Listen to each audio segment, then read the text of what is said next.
Salut tout le monde, dans cette nouvelle vidéo je vais vous donner quelques petites astuces et conseils au niveau de la productivité. Si vous voulez aujourd'hui mettre en œuvre un grand projet, comme par exemple une chaîne YouTube, une entreprise, l'écriture d'un livre, la création d'une œuvre artistique, d'un film, d'un court-métrage, des choses comme ça, vous avez besoin de productivité et des méthodes pour mieux gérer votre temps et être plus efficace. Donc dans cette vidéo je vais vous donner quelques petites astuces que j'ai piochées par-ci par-là au niveau de sites internet ou de youtubeurs que je regardais qui parlaient de la productivité.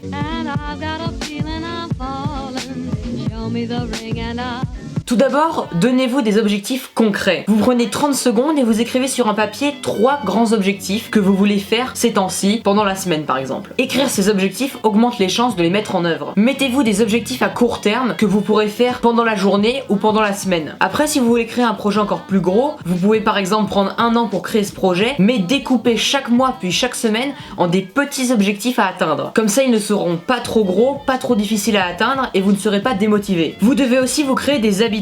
Créez-vous une morning routine. Tous les matins, vous vous levez assez tôt pour faire par exemple de la méditation, du sport, de l'écriture, pour chercher des idées, pour développer des projets. On a énormément de volonté le matin et plus on avance dans la journée, moins on en a. Alors créez-vous des habitudes à faire tous les matins, poussez-vous à les réaliser et comme ça, vous serez plus efficace et ce sera beaucoup plus facile pour vous de démarrer le travail. Il y a une méthode qui est assez intéressante qui s'appelle le Miracle Morning. On se lève 1 heure plus tôt chaque matin et on essaie de faire 10 minutes de méditation, 10 minutes de sport, 10 minutes de lecture, 10 minutes d'écriture, des petits cycles comme ça pour bien nous réveiller, pour être plus efficace pendant la journée et pour travailler dès le matin. Ce qui est très important aussi, c'est de jongler entre l'action et la réflexion. Vous devez avoir des phases de réflexion où vous allez chercher des idées, vous inspirer, lire des livres. La lecture de livres spécialisés sur un domaine est extrêmement importante si vous voulez vous améliorer dans ce domaine. Passez ce moment de réflexion à lire, à vous inspirer pour ensuite passer à l'action. Et alors vous allez vous mettre à travailler. Vous pouvez très bien prendre une journée de réflexion, une journée d'action et faire comme ça une journée sur 2. Mais vous pouvez très bien faire la réflexion le matin pendant votre Miracle Morning par exemple et l'action l'après-midi. Vous devez vous laisser du temps pour vous reposer mais faire un repos efficace et utile. Quand vous n'êtes pas en train d'agir et de travailler, cultivez-vous sur le domaine dans lequel vous voulez entreprendre. Il y a une technique qui s'appelle le pomodoro, qui veut dire tomate en italien, et qui fait référence au minuteur en forme de tomate qui servait à la cuisine. Le but est de travailler pendant 25 minutes de manière intensive,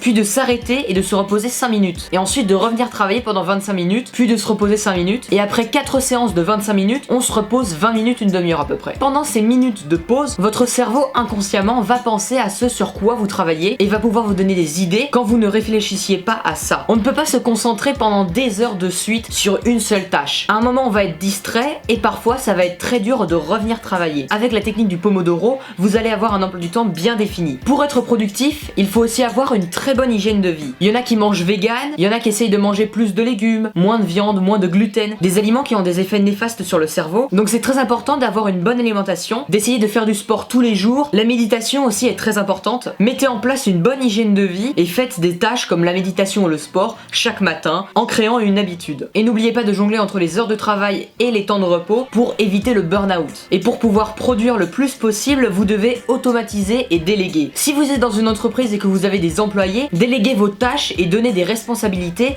aux personnes avec qui vous travaillez. Mais si comme moi vous êtes tout seul à travailler sur un projet, essayez d'automatiser au maximum. Ça passe avec les habitudes et les moments où on travaille, mais regardez toutes les petites tâches que vous pouvez automatiser pour ne pas avoir à les refaire tout le temps et perdre ainsi du temps. Par exemple pour la création d'une vidéo, préparez des playlists de musique que vous mettrez sur vos montages, des styles de miniatures, des génériques déjà prêts que vous pourrez incruster dans vos montages. Toutes ces petites tâches qui vous font perdre du temps, vous pouvez ainsi les faire qu'une seule fois et rendre ça automatique. Ce qui est très important et j'en parlais tout à l'heure, c'est la lecture de livres. Si vous voulez vous améliorer dans un domaine, vous devez lire plein de livres sur le sujet et surtout les mettre en pratique. Ça sert à rien de lire des livres pour les lire. Si vous lisez des livres avec des méthodes, avec des conseils et des exercices à appliquer pour réussir dans un domaine, essayez ces exercices. Comme le dit Olivier Roland dans son livre, pratiquez le bon scepticisme. Si vous lisez une méthode quelque part sur le domaine qui vous intéresse, ne vous dites pas que ça marchera jamais ou que voilà ça marche mais vous faites rien. Appliquez ces méthodes, testez-les et voyez celle qui marche le mieux pour vous. C'est extrêmement important de lire des livres et de mettre en pratique pratique ce que vous lisez. Vous pouvez aussi, comme moi, regarder des vidéos de youtubeurs qui parlent d'autodiscipline, de développement personnel, de productivité. Voilà, du coup, je vous ai donné des conseils sur la productivité, mais vous allez peut-être me dire pourquoi se forcer à produire énormément. Avant, au 19e siècle, les écrivains travaillaient beaucoup. C'était pas des artistes qui prenaient une année à écrire un livre, mais ils travaillaient chaque semaine et devaient écrire un chapitre pour des journaux. Ainsi, ils se forçaient à travailler et produisaient énormément, et c'est comme ça qu'ils sont devenus bons. Plus on produit, plus on devient bon. Après, il faut savoir s'améliorer et du coup lire des livres et des méthodes et les appliquer pour améliorer votre travail. La créativité et la productivité ne sont pas contradictoires et doivent s'allier pour fournir le meilleur travail possible. Par exemple, si vous voulez vous lancer sur YouTube, ne préparez pas à l'avance votre meilleure vidéo possible. Si vous faites ça, vous prenez du temps à préparer votre vidéo et du coup, vous ne faites pas de vidéo. De toute façon, votre première vidéo sera à chier. Du coup, lancez-vous, faites plein de vidéos. Plus vous en ferez, plus vous vous cultiverez sur le domaine de l'audiovisuel et des vidéos, et plus vous deviendrez bon. Et en étant régulier et productif, vous pourrez vous créer une communauté qui vous suivra pas à pas dans votre évolution. Et c'est ça que j'essaye de faire en sortant une vidéo par jour en ce moment. Pouvoir m'améliorer le plus possible, travailler beaucoup et finaliser plein de projets et pouvoir faire grandir ma communauté. Et il y a plein d'outils qui vous aideront à améliorer votre productivité. Par exemple, pour faire de la méditation, vous avez des applications comme Headspace ou Petit Bambou. Ce qui est extrêmement important, c'est de prendre des notes. Toutes les idées qui vous viennent en tête, même les plus stupides, notez-les sur un carnet, sur votre téléphone. C'est hyper important car vous allez vite les oublier et peut-être qu'en revenant sur votre idée après, vous allez vous dire que c'était une bonne idée ou alors ça va lancer le mécanisme de créativité dans votre cerveau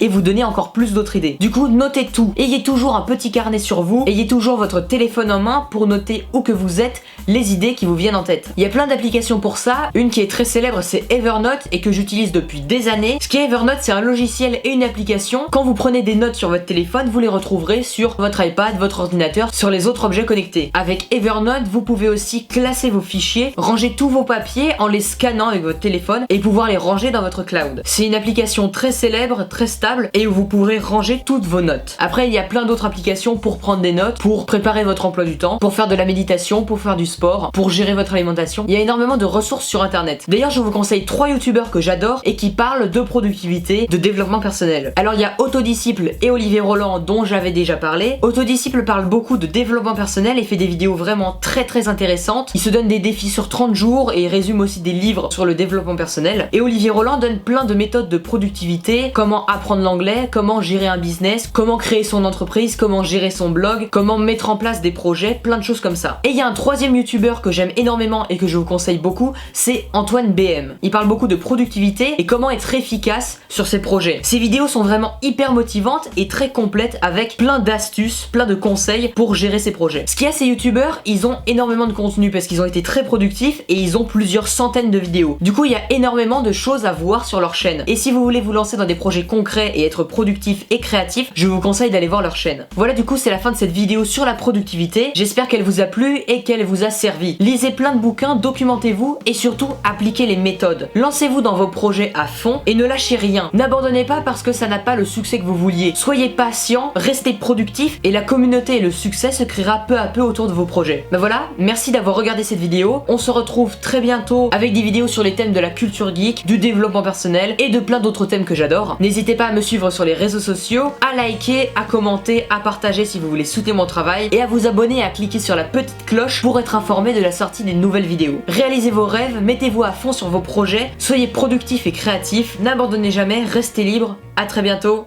ciao.